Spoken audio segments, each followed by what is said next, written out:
Spooky news.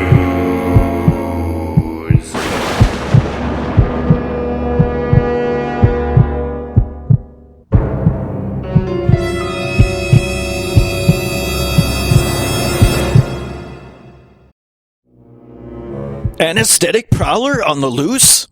Mrs. Kearney and daughter first victims?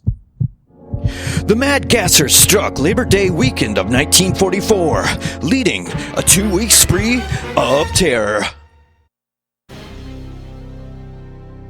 A prowler who used some kind of anesthetic or gas to knock out his intended victims was on the loose in Mattoon Friday night.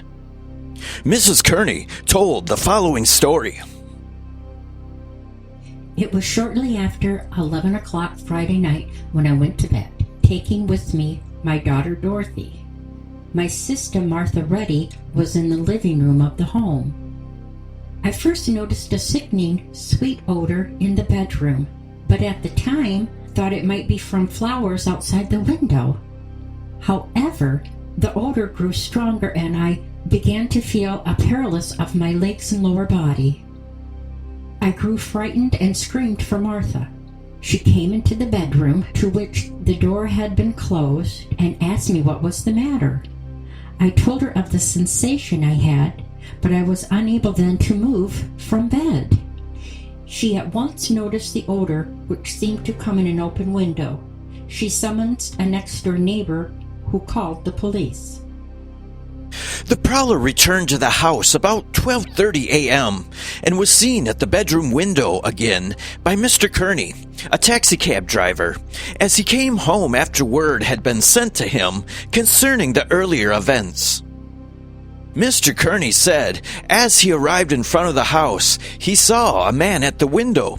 He gave chase, but the prowler escaped. The prowler was tall, dressed in dark clothing, and wore a tight-fitting cap. Mrs. Kearney said she recovered the use of her legs and arms completely within 30 minutes after the paralysis had set in. Her daughter, Dorothy, became ill from the odor, but had recovered this morning. Opinions differed as to the type of anesthetic used. However, because of its odor, it was believed to have been chloroform or ether, or a combination of both. The ingredients could have been sprayed into the room in a fine mist and, if used at a distance not far from the sleepers, would have proved effective, it was said.